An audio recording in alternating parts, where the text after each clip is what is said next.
Excellent People, a short story by Anton Chekhov. Once upon a time, there lived in Moscow a man called Vladimir Semyonitch Liadovsky. He took his degree at the university in the Faculty of Law and had a post on the board of management of some railway.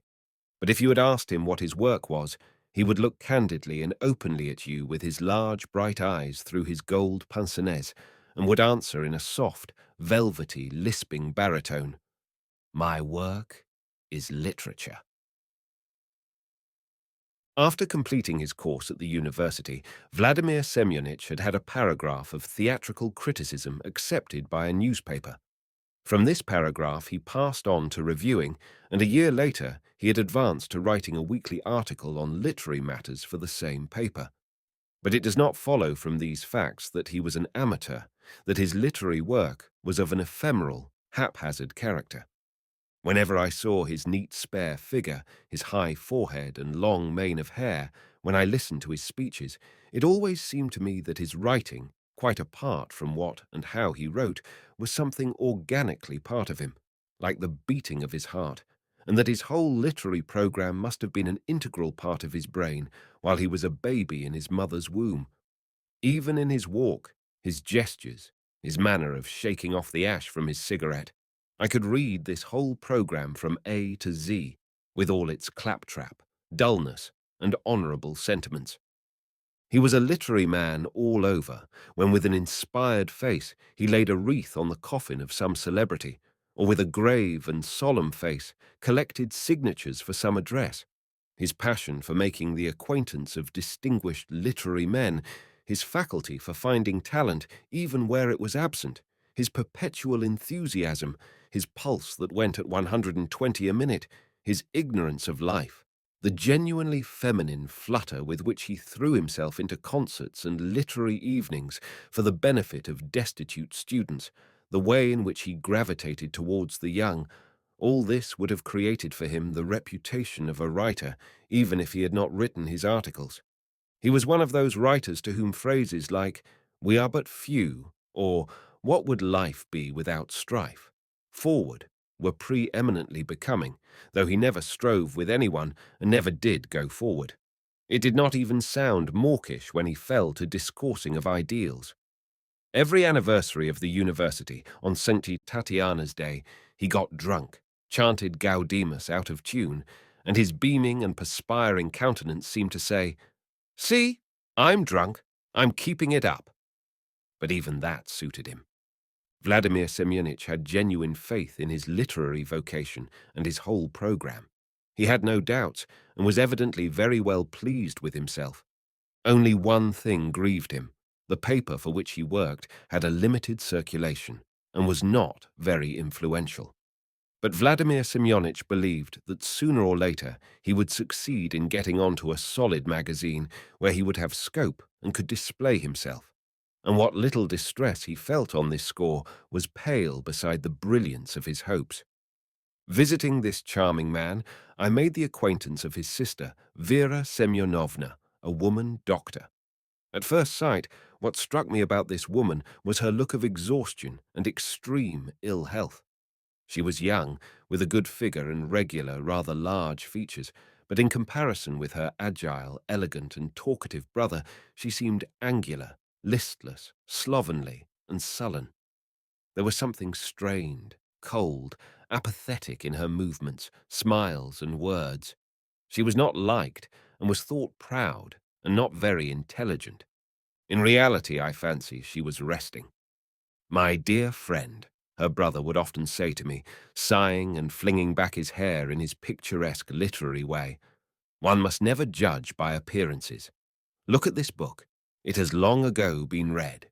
It is warped, tattered, and lies in the dust uncared for. But open it, and it will make you weep and turn pale. My sister is like that book.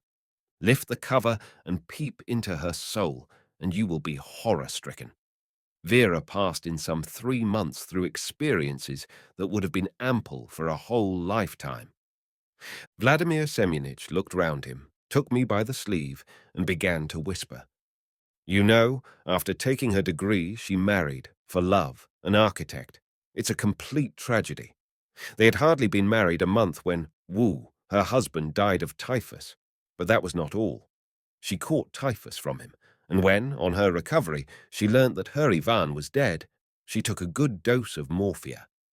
If it had not been for vigorous measures taken by her friends, my Vera would have been by now in paradise. Tell me, isn't it a tragedy? And is not my sister like an ingenue who has played already all the 5 acts of her life? The audience may stay for the farce, but the ingenue must go home to rest. After 3 months of misery, Vera Semyonovna had come to live with her brother. She was not fitted for the practice of medicine, which exhausted her and did not satisfy her. She did not give one the impression of knowing her subject, and I never once heard her say anything referring to her medical studies. She gave up medicine, and silent and unoccupied, as though she were a prisoner, spent the remainder of her youth in colourless apathy, with bowed head and hanging hands. The only thing to which she was not completely indifferent, and which brought some brightness into the twilight of her life, was the presence of her brother, whom she loved. She loved him himself and his programme. She was full of reverence for his articles. And when she was asked what her brother was doing, she would answer in a subdued voice as though afraid of waking or distracting him. "He is writing." Usually, when he was at his work, she used to sit beside him, her eyes fixed on his writing hand. She used at such moments to look like a sick animal warming itself in the sun. One winter evening, Vladimir Semyonitch was sitting at his table writing a critical article for his newspaper. Vera Semyonovna was sitting beside him, staring as usual at his writing hand. The critic wrote rapidly, without erasures or corrections. The pen scratched and squeaked. On the table near the writing hand there lay open a freshly cut volume of a thick magazine containing a story of peasant life, signed with 2 initials. Vladimir Semyonitch was enthusiastic. He thought the author was admirable in his handling of the subject, suggested Turgenev in his descriptions of nature, was truthful, and had an excellent knowledge of the life of the peasantry. The critic himself knew nothing of peasant life except from books and hearsay, but his feelings and his inner convictions forced him to believe the story. He foretold a brilliant future for the author, assured him he should await the conclusion of the story with great impatience, and so on. "Fine story," he said, flinging himself back in his chair and closing his eyes with pleasure. "The tone is extremely good." Vera Semyonovna looked at him, yawned aloud, and suddenly asked an unexpected question. In the evening, she had a habit of yawning nervously and asking short, abrupt questions, not always relevant. "Volodya," she asked, "what is the meaning of non-resistance to evil?" "Non-resistance to evil," repeated her brother, opening his eyes. "Yes. What do you understand by it?" "You see, my dear, imagine that thieves or brigands attack you, and you, instead of—" "No, give me a logical definition." "A logical definition? Well," Vladimir Semyonitch pondered. "Non-resistance to evil means an attitude of non-interference with regard to all that in the sphere of mortality is called evil." Saying this, Vladimir Semyonitch bent over the table and took up a novel. This novel, written by a woman, dealt with the painfulness of the irregular position of a society lady who was living under the same roof with her lover and her illegitimate child. Vladimir Semyonitch was pleased with the excellent tendency of the story, the plot, and the presentation of it. Making a brief summary of the novel, he selected the best passages and added to them in his account. How true to reality, how living, how picturesque. The author is not merely an artist. He is also a subtle psychologist who can see into the hearts of his characters. Take, for example, this vivid description of the emotions of the heroine on meeting her husband, and so on. "Volodya," Vera Semyonovna interrupted his critical effusions, "I've been haunted by a strange idea since yesterday. I keep wondering where we should all be if human life were ordered on the basis of non-resistance to evil. In all probability, nowhere. Non-resistance to evil would give the full rein to the criminal will, and to say nothing of civilization, this would leave not one stone standing upon another anywhere on Earth. What would be left? Bashi Bazouk and brothels. In my next article, I'll talk about that perhaps. Thank you for reminding me. And a week later, my friend kept his promise. That was just at the period, in the 80s, when people were beginning to talk and write of non-resistance, of the right to judge, to punish, to make war, when some people in our set were beginning to do without servants, to retire into the country, to work on the land, and to renounce animal food and carnal love. After reading her brother's article, Vera Semyonovna pondered and hardly perceptibly shrugged her shoulders. "Very nice," she said, "but still there's a great deal I don't understand. For instance, in Leskov's story, belonging to the cathedral, there is a queer gardener who sows for the benefit of all, for customers, for beggars, and any who care to steal. Did he behave sensibly?" From his sister's tone and expression, Vladimir Semyonitch saw that she did not like his article, and, almost for the first time in his life, his vanity as an author sustained a shock. With a shade of irritation, he answered, "Theft is immoral. To sow for thieves is to recognize the right of thieves to existence. What would you think if I were to establish a newspaper and, dividing it into sections, provide for blackmailing as well as for liberal ideas? Following the example of that gardener, I ought logically to provide a section for blackmailers, the intellectual scoundrels." Yes. Vera Semyonovna made no answer. She got up from the table, moved languidly to the sofa, and lay down. "I don't know. I know nothing about it," she said, musingly. "You are probably right, but it seems to me, I feel somehow, that there's something false in our resistance to evil, as though there were something concealed or unsaid. God knows, perhaps our methods of resisting evil belong to the category of prejudices which have become so deeply rooted in us that we are incapable of parting with them, and therefore cannot form a correct judgment of them." "How do you mean?" "I don't know how to explain to you. Perhaps man is mistaken in thinking that he is obliged to resist evil and has a right to do so, just as he is mistaken in thinking, for instance, that the heart looks like an ace of hearts. It is very possible in resisting evil we ought not to use force, but to use what is the very opposite of force. If you, for instance, don't want this picture stolen from you, you ought to give it away rather than lock it up." "That's clever, very clever. If I want to marry a rich, vulgar woman, she ought to prevent me from such a shabby action by hastening to make me an offer herself." The brother and sister talked till midnight without understanding each other. If any outsider had overheard them, he would hardly have been able to make out what either of them was driving at. They usually spent the evening at home. There were no friends' houses to which they could go, and they felt no need for friends. They only went to the theatre when there was a new play. Such was the custom in literary circles. They did not go to concerts, for they did not care for music. "You may think what you like," Vera Semyonovna began again the next day, "but for me, the question is to a great extent settled. I am firmly convinced that I have no grounds for resisting evil directed against me personally. If they want to kill me, let them. My defending myself will not make the murderer better. All I have now to decide is the second half of the question, how I ought to behave to evil directed against my neighbors." "Vera, mind you don't become rabid," said Vladimir Semyonitch, laughing. "I see non-resistance is becoming your idée fixe." He wanted to turn off these tedious conversations with a jest, but somehow it was beyond a jest. His smile was artificial and sour. His sister gave up sitting beside his table and gazing reverently at his writing hand, and he felt every evening that behind him on the sofa lay a person who did not agree with him. And his back grew stiff and numb, and there was a chill in his soul. An author's vanity is vindictive, implacable, incapable of forgiveness, and his sister was the first and only person who had laid bare and disturbed that uneasy feeling, which is like a big box of crockery, easy to unpack but impossible to pack up again, as it was before. Weeks and months passed by, and his sister clung to her ideas and did not sit down by the table.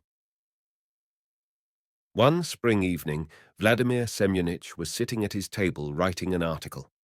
He was reviewing a novel which described how a village schoolmistress refused the man whom she loved and who loved her, a man both wealthy and intellectual, simply because marriage made her work as a schoolmistress impossible. Vera Semyonovna lay on the sofa and brooded. "My God, how slow it is," she said, stretching. "How insipid and empty life is. I don't know what to do with myself, and you are wasting your best years in goodness knows what. Like some alchemist, you are rummaging in old rubbish that nobody wants. My God!" Vladimir Semyonitch dropped his pen and slowly looked round at his sister. "It's depressing to look at you," said his sister. "Wagner in Faust dug up worms, but he was looking for a treasure anyway, and you are looking for worms for the sake of the worms. That's vague." "Yes, Volodya. All these days I've been thinking painfully for a long time, and I have come to the conclusion that you are hopelessly reactionary and conventional. Come, ask yourself what is the object of your zealous, conscientious work. Tell me, what is it? Why, everything has long ago been extracted that can be extracted from that rubbish in which you are always rummaging. You may pound water in a mortar and analyze it as long as you like. You'll make nothing more of it than the chemists have made already." "Indeed," drawled Vladimir Semyonitch, getting up. "Yes, all this is old rubbish because these ideas are eternal. But what do you consider new, then? You undertake to work in the domain of thought. It is for you to think of something new. It's not for me to teach you." "Me, an alchemist!" the critic cried in wonder and indignation, screwing up his eyes ironically. "Art, progress, all that is alchemy. You see, Volodya, it seems to me that if all you thinking people had set yourselves to solving great problems, all these little questions that you fuss about now would solve themselves by the way. If you go up in a balloon to see a town, you will incidentally, without any effort, see the fields and the villages and the rivers as well. When stearine is manufactured, you get glycerine as a byproduct. It seems to me that contemporary thought has settled on one spot and stuck to it. It is prejudiced, apathetic, timid, afraid to take a wide, titanic flight, just as you and I are afraid to climb on a high mountain. It is conservative. Such conversations could not but leave traces. The relations of the brother and sister grew more and more strained every day. The brother became unable to work in his sister's presence and grew irritable when he knew his sister was lying on the sofa looking at his back, while the sister frowned nervously and stretched when, trying to bring back the past, he attempted to share his enthusiasms with her. Every evening she complained of being bored and talked about independence of mind and those who are in the rut of tradition.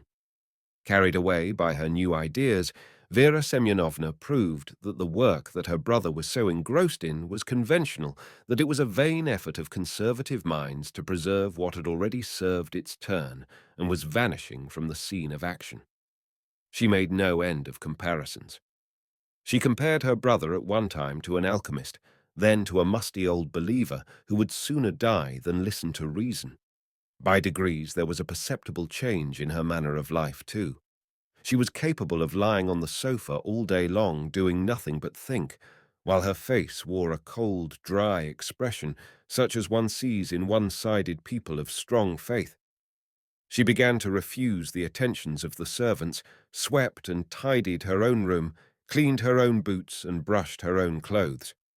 Her brother could not help looking with irritation and even hatred at her cold face when she went about her menial work. In that work, which was always performed with a certain solemnity, he saw something strained and false. He saw something both pharisaical and affected. And knowing he could not touch her by persuasion, he carped at her and teased her like a schoolboy. "You won't resist evil, but you resist my having servants," he taunted her. "If servants are an evil, why do you oppose it? That's inconsistent." He suffered, was indignant, and even ashamed. He felt ashamed when his sister began doing odd things before strangers. "It's awful, my dear fellow," he said to me in private, waving his hands in despair. It seems that our ingenue has remained to play a part in the farce too. She's become morbid to the marrow of her bones. I've washed my hands of her, let her think as she likes. But why does she talk? Why does she excite me? She ought to think what it means for me to listen to her. What I feel when in my presence she has the effrontery to support her errors by blasphemously quoting the teaching of Christ. It chokes me. It makes me hot all over to hear my sister propounding her doctrines and trying to distort the gospel to suit her, when she purposely refrains from mentioning how the money changers were driven out of the temple. That's, my dear fellow, what comes of being half-educated, undeveloped. That's what comes of medical studies, which provide no general culture. One day, on coming home from the office, Vladimir Semyonitch found his sister crying. She was sitting on the sofa with her head bowed, wringing her hands, and tears were flowing freely down her cheeks. The critic's good heart throbbed with pain. Tears fell from his eyes too, and he longed to pet his sister, to forgive her, to beg her forgiveness, and to live as they used to before. He knelt down and kissed her head, her hands, her shoulders. She smiled, smiled bitterly, unaccountably, while he, with a cry of joy, jumped up, seized the magazine from the table, and said warmly, "Hurrah! We'll live as we used to, Verochka, with God's blessing, and I've such a surprise for you here. Instead of celebrating the occasion with champagne, let us read it together. A splendid, wonderful thing." "Oh, no, no," cried Vera Semyonovna, pushing away the book in alarm. "I've read it already. I don't want it. I don't want it." "When did you read it?" "A year, 2 years ago. I read it long ago, and I know it. I know it." "You're a fanatic," her brother said coldly, flinging the magazine onto the table. "No, you are a fanatic, not I. You!" And Vera Semyonovna dissolved into tears again. Her brother stood before her, looked at her quivering shoulders, and thought. He thought not of the agonies of loneliness endured by anyone who begins to think in a new way of their own, not of the inevitable sufferings of a genuine spiritual revolution, but of the outrage of his program, the outrage to his author's vanity. From this time, he treated his sister coldly, with careless irony, and he endured her presence in the room as one endures the presence of old women that are dependent on one. For her part, she left off disputing with him, and met all his arguments, jeers, and attacks with a condescending silence which irritated him more than ever. One summer morning, Vera Semyonovna, dressed for travelling with a satchel over her shoulder, went in to her brother and coldly kissed him on the forehead. "Where are you going?" he asked with surprise. "To the province of N to do vaccination work." Her brother went out into the street with her. "So that's what you've decided upon, you queer girl," he muttered. "Don't you want some money?" "No, thank you. Goodbye." The sister shook her brother's hand and set off. "Why don't you have a cab?" cried Vladimir Semyonitch. She did not answer. Her brother gazed after her, watched her rusty-looking waterproof, the swaying of her figure as she slouched along, forced himself to sigh, but did not succeed in rousing a feeling of regret. His sister had become a stranger to him, and he was a stranger to her. Anyway, she did not once look round. Going back to his room, Vladimir Semyonitch at once sat down to the table and began to work at his article. I never saw Vera Semyonovna again. Where she is now, I do not know. And Vladimir Semyonitch went on writing his articles, laying wreaths on coffins, singing Gaudeamus, busying himself over the Mutual Aid Society of Moscow journalists. He fell ill with inflammation of the lungs. He was ill in bed for 3 months, at first at home, and afterwards in the Golitsyn hospital. An abscess developed in his knee. People said he ought to be sent to the Crimea, and began getting up a collection for him. But he did not go to the Crimea. He died. We buried him in the Vagankovsky cemetery on the left side, where artists and literary men are buried. One day, we writers were sitting in the Tatars' restaurant. I mentioned that I had lately been in the Vagankovsky cemetery and had seen Vladimir Semyonich's grave there. It was utterly neglected and almost indistinguishable from the rest of the ground. The cross had fallen. It was necessary to collect a few rubles to put it in order. But they listened to what I said unconcernedly, made no answer, and I could not collect a farthing. No one remembered Vladimir Semyonitch. He was utterly forgotten.